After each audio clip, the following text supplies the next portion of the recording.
You've felt the quiet pull for more. You've discovered that your brain is capable of growth. Now it's time to slow down, step back, and see the next chapter in a new light. Because the next chapter isn't always about doing more. It's about reflection, courage, complexity, and redefining what matters most to you. Every lesson is a lyric in the universal song. Oh, the lessons of the journey, I'll weave them in my song. Welcome to Lessons of the Journey. I'm Coach Nicole here with Coach Jen. And today we're stepping into the final episode of our series, Becoming Isn't Over. This conversation feels a little bit different because endings, even gentle ones, ask something of us. They invite us to pause, to look back, and to notice who we've become along the way. Today's episode is called Reflection, Gentle Expansion, and the Truth About Becoming in Midlife. If you've been with us for the first 2 episodes, you've already started this quiet work. You've explored how to notice and honor restlessness, not as something to fix, but as something to listen to. And you've leaned into the idea that curiosity often matters more than confidence when you're finding your way forward. But today, we're not adding more to your plate. We're slowing it down. Because before you move forward again, there's something powerful about taking a moment to turn around and really see yourself clearly. Who you've been, what you've carried, what you've outgrown, and what's quietly asking for more space in your life now. This episode is an invitation into a deeper kind of honesty, the kind that doesn't require big declarations or dramatic change, but instead asks, what actually matters to me now? And am I living in a way that reflects that? We're going to loosen our grip on the old markers and begin to redefine success in a way that feels more aligned, more honest, and more sustainable for this season of life. This isn't about having everything figured out. It's about learning how to trust the version of you that's still becoming. So take a breath, settle in, and let this be a space where you don't have to rush toward what's next. You can simply meet yourself right here. Okay, before we dive in, we would like you to take this moment with us. If you can, take a breath, just a small pause. When was the last time you slowed down long enough to really notice your own life? Not the to-do list, not what's next, but where you are right now. This episode isn't about fixing anything. It's not about becoming someone new overnight. It's really about creating a little bit of space to take stock of what already exists, to notice what has shifted, what's grown, and maybe even what is ready to change. One of the things we don't talk about enough is how much growth happens quietly. It doesn't always look like a big decision or a dramatic turning point. Sometimes it looks like responding differently than you used to, holding a boundary you couldn't hold before, trusting yourself in a way that feels new, or even just noticing something you would have ignored in the past. That's growth too. If you really think about it, who you were even a few years ago might not be who you are today. And that's worth acknowledging. Because it's so easy to move the goalpost and think, I'm not there yet, without ever stopping to recognize how far you've already come. Maybe you're more patient. Maybe you're more honest. Maybe you're less willing to tolerate the things that don't feel right anymore. That matters. And a lot of this kind of growth isn't visible to anyone else. It's internal. It's subtle. But it changes how you experience your entire life. So before we move forward today, we just want to invite you to look back for a moment, not to critique, but to acknowledge, who have you become? Wow. And this is where reflection comes in, because reflection is what turns experience into something meaningful. Without it, we just move from one moment to the next without really integrating anything. And I think a lot of us avoid reflection. And it's not because we don't care, but because we're busy, or sometimes because we're a little bit afraid of what we might see, or we confuse reflection with overthinking or ruminating. There's a difference between sitting in a loop and actually creating clarity. Reflection isn't about judging yourself. It's about getting honest in a way that feels grounded and useful. I understand how hard this is. So here are 10 questions you can ask yourself to get to know yourself a little bit better. We recommend you come back to these when you have time to reflect. FYI, answering just one can lead you to really great insight. So please don't try to sit down and do this all at once. It's not a checklist. It's not. It's so much reflection. Number 1, what am I feeling right now if I'm completely honest with myself? Nobody else has to read this, you guys. It can be done in a journal, done in self-thought. You are not creating this answer for anybody else but yourself. This cuts through distraction and gets you connected to your present emotional state. Question number 2, what thoughts keep running in my mind and how true are they? You might have heard me say this before. It's one of my favorite coaching questions. How true is this? This question helps uncover mental patterns, judgments, or self-limiting beliefs. In other words, these are our agreements. Question number 3, what energizes me today and what drains me? This reveals your current sources of vitality and depletion. And episodes ago, we talked about moving some of that stuff out if it's depleting you. Question number 4, when do I feel most authentic? And when do I feel like I'm performing? This question shows where you are living true to yourself versus trying to meet other expectations.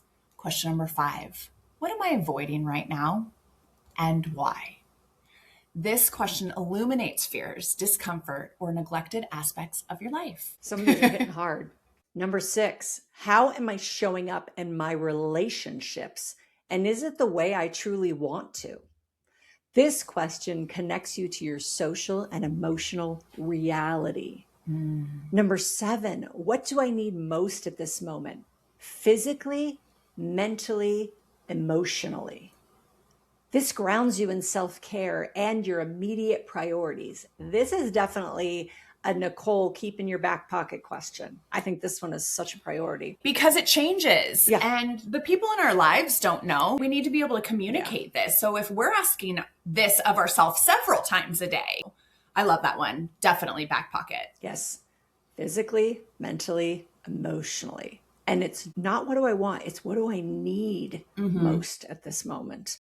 Such a great question. Number 8, what am I proud of right now, no matter how small? This question cultivates self-recognition and awareness of present accomplishments. If you are listeners, you know that my husband and I every night say something we're proud of. And there are moments when I gotta tell you, it is some small stuff. That's okay. There's no judgment. Number 9, what patterns or habits are shaping my life right now, whether I like them or not? Ooh, goosebumps. Yeah. You got to be ready to answer that one. Yeah. This helps you see the invisible structures that are influencing your daily choices. It sure does. And number 10, if I stopped trying to fix or change myself for a moment, who am I? This question cuts to the essence of your current self beyond ambition, fear, or social roles. Love these. Can I be cool with whatever that answer is right now? Maybe. I don't know that I would be cool with that answer, but that's part of the growth is learning to be cool with that answer. Yeah, that's the integration. It's who are we now and where do we go? Once you've taken time to reflect, to really see yourself clearly, the next question becomes, how do I actually begin to shift? And this is where we want to introduce the idea of gentle expansion. So when we say gentle expansion, we don't just mean taking small steps. We mean creating intentional shifts in how you think, how you show up, and how you move through your life. That over time leads to something meaningful. It's not random. It's not passive. It's directional. You're not changing everything overnight, but you are choosing where you're growing. That's what makes it powerful. Because one small shift on its own might not seem like much, but repeated over time, it changes your patterns, your capacity, even your identity. It might look like speaking up once and then speaking up again, choosing rest in one moment and then protecting it more consistently, telling yourself the truth instead of avoiding it, or even just allowing yourself to consider something new and staying open to it a little longer than you normally would. That's how change starts to take root. And this matters because a lot of people get stuck here. They feel the awareness, they know something isn't quite aligned, but they think the next step has to be big to matter. And when it feels too big, we hesitate or we stay where we are. Gentle expansion offers another way. It says, you don't have to overhaul your life. I feel like we've said that a million times in the last 3 episodes. Yeah. It's true. But you do have to participate in your own growth. And participation can be subtle. It can be a shift in how you respond, a boundary you hold, a truth you stop ignoring. And over time, those shifts compound. They build trust with yourself. They create momentum. And slowly, your life starts to feel different. Not because of one big moment, but because of many small, intentional ones. So maybe the question isn't what big change do I need to make, but what is one small shift that moves me closer to what feels true? And can I keep choosing that? Yeah, my brand is MSH. It's Make Shit Happen. And there's so much more of what you're talking about here, Nicole. It's not the big, the grandiose. Sometimes it is today I'm going to change this a little bit and I'm going to notice how that works. And that is making shit happen because it compounds. Sometimes you got to step back and that is making shit happen. And it's not the traditional, so hard. That's not what we're talking about. It's all of this. Really, who are we becoming? It's all of these little things over time. The choices and decisions that we've made and how we've reflected. And I love this conversation. I think it's so important. It really is. Yeah, we want to redefine success in midlife. And we're going to give you some examples because I'm very practical. I really like these examples. Midlife is really the perfect time to redefine success on your own terms. Not everyone wants a promotion, a bestseller, a new title. Success might mean living aligned with your values, deepening relationships, experiencing joy and curiosity daily. Take Alyssa, 51 years old.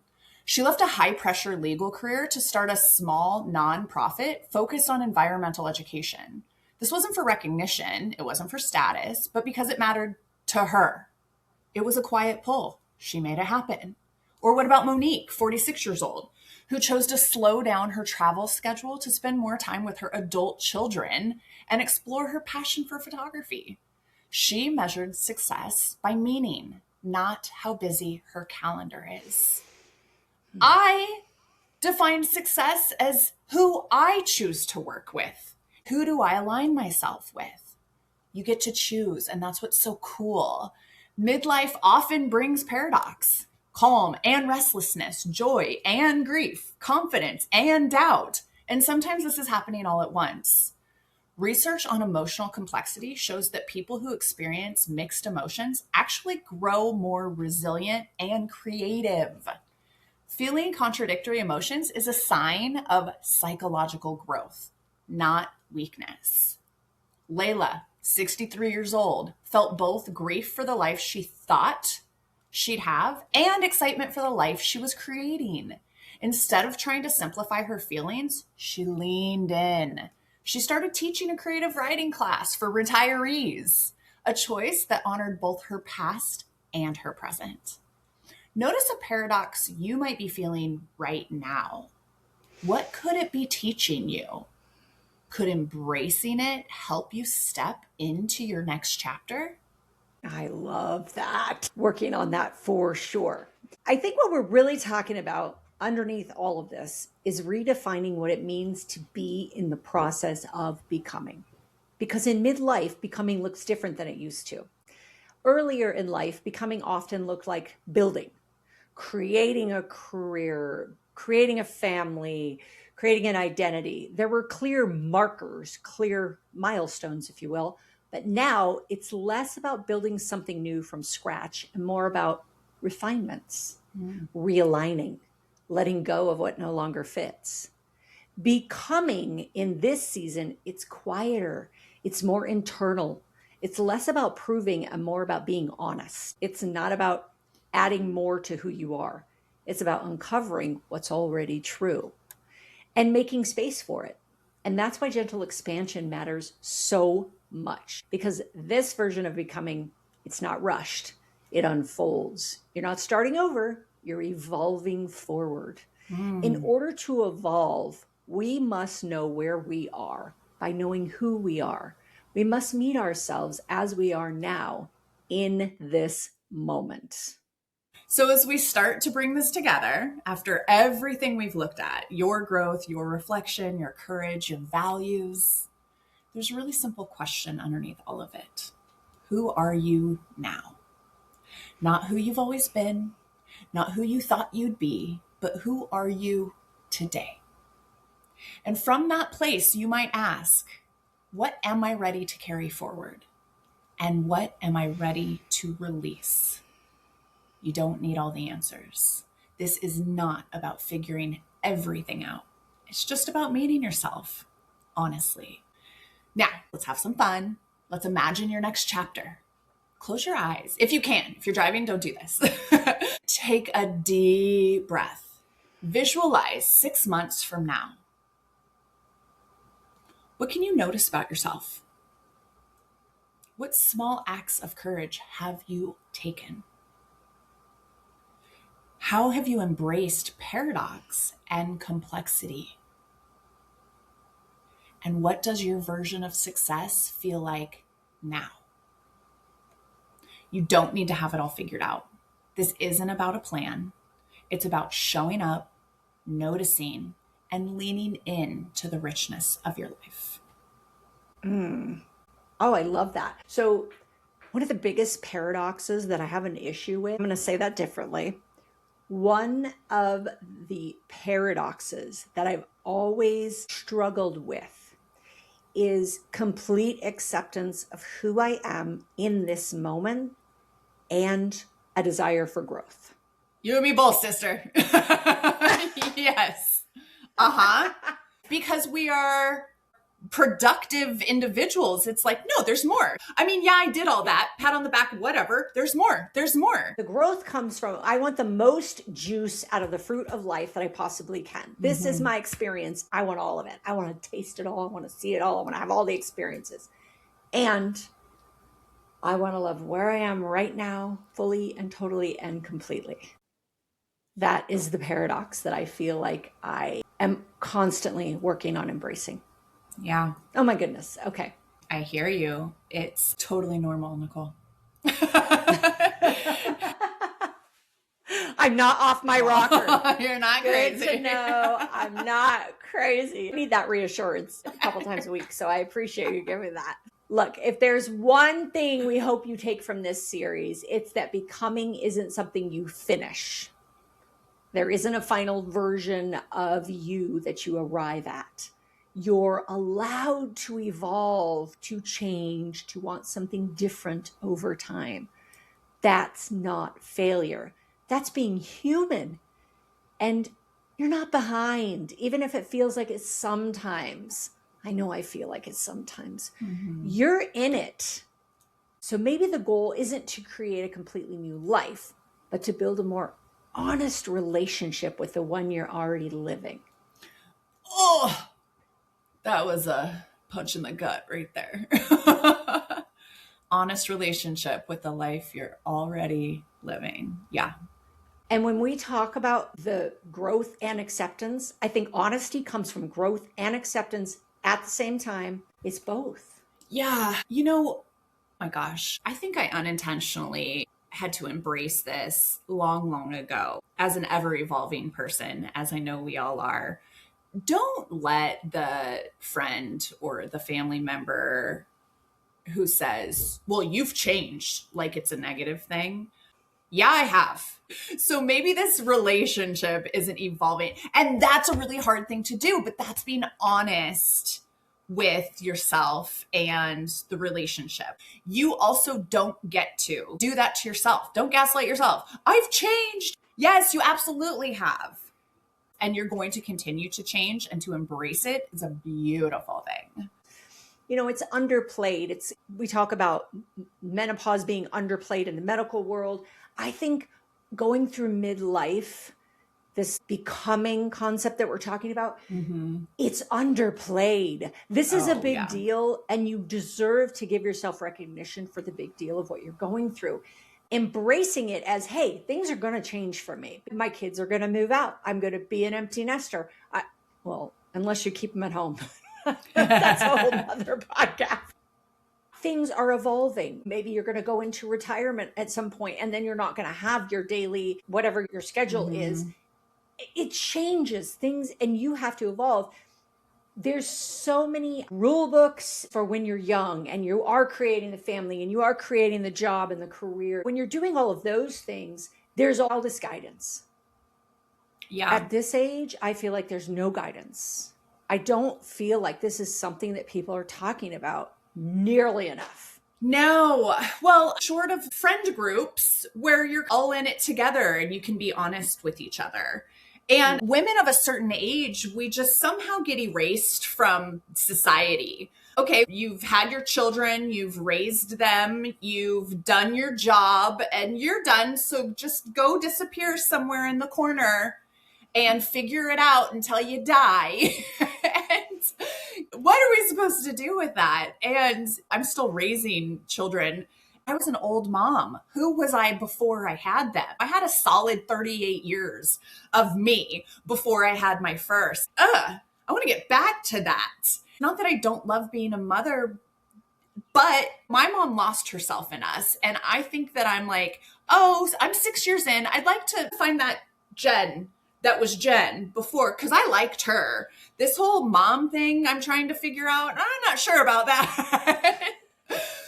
But who can I be for myself so that my children can see that this is what a woman is? This is what a woman wants. This is how she shows up for herself. She can still show up for her family and take back a little bit of what was lost. This is maybe just the start of that conversation, because I hope that all of you can just find a way to embrace the day in front of you. And it's like a 12-step program. Just do it today. Just do it today and see how it goes, and then see how it goes tomorrow. But don't think about tomorrow today. Yeah. What you said, the concept of your friends, you go, okay, you're all going through the journey together and you help each other through it. Maybe that's why it does also feel like a lot of these becomings that we're going through, these experiences that we're going through, feel small because it's just with our group. It's not this big discussed thing in the world. Having children is this big discussed thing. Yeah. Why do I not get a party for menopause? I'm going to have a menopause party when I'm official. We're having a party. Why not? Why can't we celebrate that? Why can't we celebrate these accomplishments that are happening for us? Because they feel small. We feel smaller as we get older. Like you were saying, we kind of get erased from, and we suddenly feel like we have to be smaller. Hell no, you don't have to be small, and nothing you think, feel, or have to go through is small either. Acknowledge yourself that you're there, that you're going through any of these becomings. Yes. It's work. Yes. And we're proud of you. Yes. You know what just popped into my mind? Medieval times, if you've ever been, where they joust and, all the that. Jousting okay. And yes. Okay. So I love going when I'm in California visiting. I don't know what it is. I love going there. Okay. So you walk in and they'll go, are you celebrating anything? And everybody will be like, oh, it's Grant's 12th birthday. And everybody in the crowd cheers. And one time I went and it was like 17 different birthdays. And then so-and-so is here celebrating a divorce. And the crowd goes wild. celebrating a divorce. Here's what I just added in my brain, Nicole. And Nicole is here celebrating menopause. And the crowd goes wild. Why the hell not? I love That's that. what I think. Why not? I mean, a lot of women would be like, she's celebrating. Well, I can celebrate Yeah. too then. Yeah, you can. Own it, girls. Own it. I love that. Now, my husband's going to listen to this and be like, damn, I got to throw another Oh my party. gosh. But separate, and I think very important point that I would also, before we wrap up, us being able to talk about it now changes the lives of the women coming up behind us. Yes. Because we are at a place in society where now women's healthcare is finally starting to get looked at. And that was because so many women before us made enough of a deal about it that it now deserves something. And only if Yes. we in midlife can start normalizing midlife and what is happening with things like this conversation will change the lives of the girls and women coming up behind us. That is the most important part. That's what I needed to say. Thank you for hearing me. I want to also point out that even though Jen and I are both women, so we tend to talk to women more, but I want to point out that men go through a lot of these experiences as well. Yeah. Maybe it's different, and I can't speak to a man's experience, but I can only imagine when my children moved out of the house, they moved out of my husband's house too. It wasn't just my house. Yeah. Yes, I was the primary caregiver more so than him because I was home, but he went through that experience as well. I don't want to dismiss that. Yeah. When you say the term midlife crisis, who do we think of? Yeah, men. We think of men. They have the right to go through transitions as well and to have them acknowledged and honored. I just want to say that this conversation is not just for women, even though Jen and I tend to talk more toward women because we are. Yeah. It's also for the men. It's for anybody. If you're out there and you are feeling this, we're talking to you. Yeah. You have the Yeah. right. Great point. Okay, let's go into our takeaways. We are normal and everything is going to be okay. That is, I laugh, and this is my circle. Everybody I know, this is happening to in some way, shape, or form. So I love that we are having this conversation out loud. I love that there is zero judgment in whatever it is. And I promise you, do those reflecting questions and you come up with something and you take it to your friend group, you are going to have people identifying with what it is. You are not alone. You are totally normal going through this. Reach out, talk about it. You will be amazed at the community you find when you lean into all of these things. It's just such an important conversation. That is legit. And yes, people are out there feeling exactly the same thing, going through exactly the same thing. We gave you 10 questions. I think some of them were great. Asking yourself how you're feeling right now is such a good way to get in touch. But I want to point out that another strategy, and I've used this before, it's very enlightening. Pick the 3 people in the world that love you the most and ask them, how do you see me? Because they will say what the world sees when they see the good in you. Aww. It can be really powerful. But I love this conversation and it needs to happen more and more. We need to talk about it more and more. Yeah. Agreed. Thank you. Okay. Yes. We ready for questions? I think we are. Okay. I have no idea why I was really excited about this one. Nicole, if you could commit any crime, and get away with it, what would you choose and why? Okay, so now all these crimes are coming up in my head. Honestly, okay. I would rob the top 10 banks. Oh, there you go. And I would do the theoretical Robin Hood concept. I would give the money to the Boys and Girls Clubs and the things like this in the inner cities and stuff like that. That's what I would do. But I would rob the 10 banks. I would rob only enough to where it would help those people, but the banks wouldn't notice a damn bit of difference from that money being gone. And that's why I chose 10 banks, because I could, a tenth. And I would keep a little bit for myself and go on a really cool vacation. I love it. I'm Robin Banks, I'm Robin Hooding, and I'm vacationing. I love it. Good one. Yeah, that's my life. Help the world be better. Help Cool. Help the people that need a little leg up. Yeah. Good one. That's what I would do. Okay.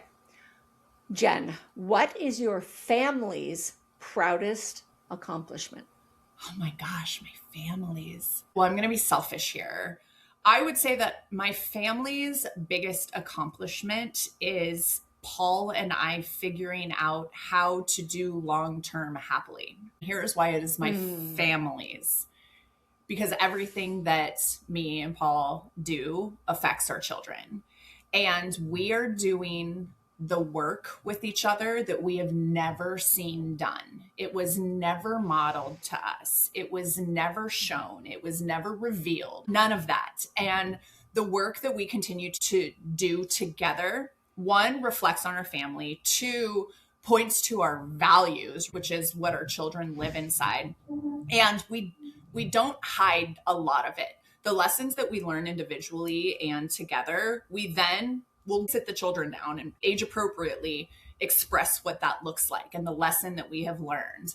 I think that is the biggest and best accomplishment for our family because we are doing the damn thing. We're doing the thing that has not yet been done in our collective histories. And that changes the lives of our children. I think that's a pretty big deal. I want to thank you for answering that question that way because I think it's a huge deal. Like I'm tearing up for you guys because I love I you know, guys. I was trying not to. Happy family. I just want to say that if anybody's listening, if you go back and listen to our conflict code, Jen does talk a lot about the things that she learned. She's been on a journey and she's willing to share the lessons of that journey. I'm so proud of you for that. I love you. Thank you. Thank you. You're getting me going, you make girl. me cry. Don't do that. It's worth it, you guys. It's worth it. Yeah, because you are absolutely right. A lot of us don't learn how to be in a relationship and we have to learn. And that means we have to put our egos aside for the family. Yeah. Oh my gosh. I'm so happy for you. You. Okay. Oh, that's cool. Thank you. Your next chapter isn't waiting for a dramatic change. It's waiting in reflection and the small intentional ways you step into who you are. Pick one question from today and get to know your current self better. Who knows? Maybe you're already on a journey of becoming. Journal, speak up, set a boundary, notice your emotions. Becoming isn't over, and the best parts might be just ahead. Thank you for joining us on this journey. And if this sparks something in you, share it with a friend who may need to discover their own journey of becoming. Until next week, the journey continues. Bye. Bye, everyone. Write your lines with passion, let your spirit freely roam. The lessons of your journey will lead you safely home.